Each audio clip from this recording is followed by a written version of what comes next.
The cost of an article was 15,500 rupees. So ஒரு ஆர்டிக்கலை 15,500 rupees வாங்கியிருக்காங்க. 450 was spent on repairs. So 450 ரூபாவை அதை repair பண்ணுறதுக்கு செலவழிச்சிருக்காங்க. If it is sold for a profit of 15%, find the selling price of the article. So லாபத்துக்காக 15% லாபத்தில் அதை விற்றுருக்காங்கன்னா what is the selling price, எவ்வளோத்தில் அந்த ஆர்டிக்கலை விற்றுருக்காங்கன்றது நம்ம கண்டுபிடிக்கணும். Welcome to Math-o-tropism.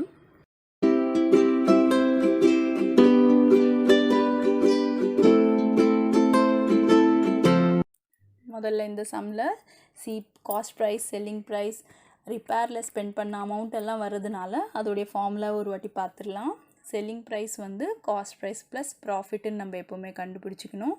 காஸ்ட் ப்ரைஸ்ன்றது என்னது, ஒரு ஆர்டிக்கல் எவ்வளோக்கு வாங்குகிறோம், அது தவிர அதில் செய்கிற எல்லா செலவும், விற்கிறதுக்கு முன்னாடி செஞ்ச எல்லா செலவையும் சேர்த்து தான் நம்ம காஸ்ட் ப்ரைஸ்ன்னு சொல்லணும். அப்போ cost price is equal to cost of the article plus overhead expense. Overhead எக்ஸ்பென்ஸ்னால் எக்ஸ்ட்ராவாக நம்ம எவ்வளோ செலவழிக்கிறோம்.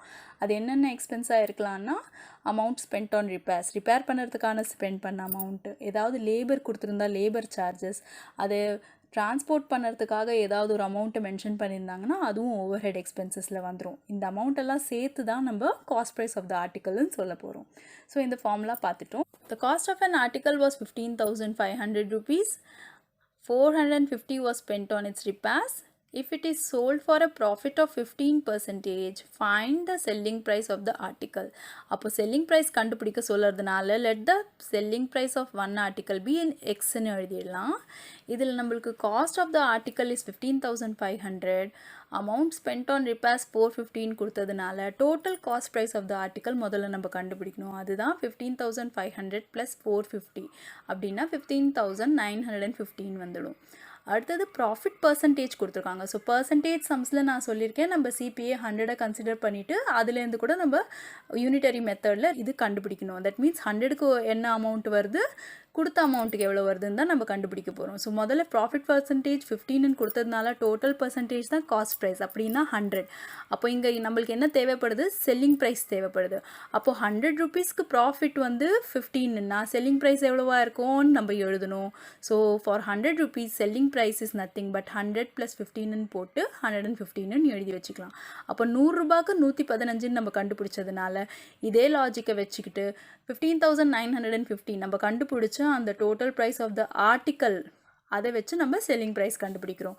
So by unitary method cost price ஒரு காலம், செல்லிங் ப்ரைஸ் ஒரு காலமாக எழுதிக்கிட்டு 15,950க்கு நம்ம செல்லிங் ப்ரைஸ் எக்ஸ்ன்னு வச்சுக்கிட்டு இருக்கோம்.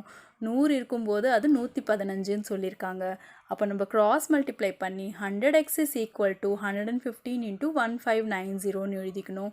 எக்ஸ் ஒரு பக்கத்தில் வச்சுக்கிட்டா 100 ரைட் ஹேண்ட் சைட் போயிடுச்சுன்னா டிவிஷனில் வந்துடும். ஏன்னா முதல்ல அது மல்டிப்ளிகேஷனில் இருந்தது எக்ஸோட. 115 into 15950 டிவைடட் பை 100ன்னு எழுதுகிறோம்.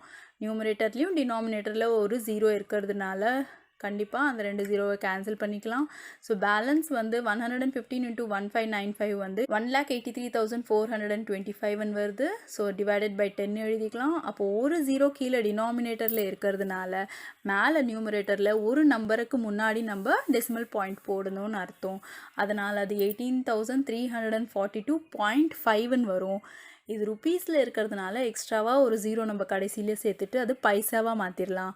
So the selling price of the article is 18,342 rupees 50 paise. Thank you.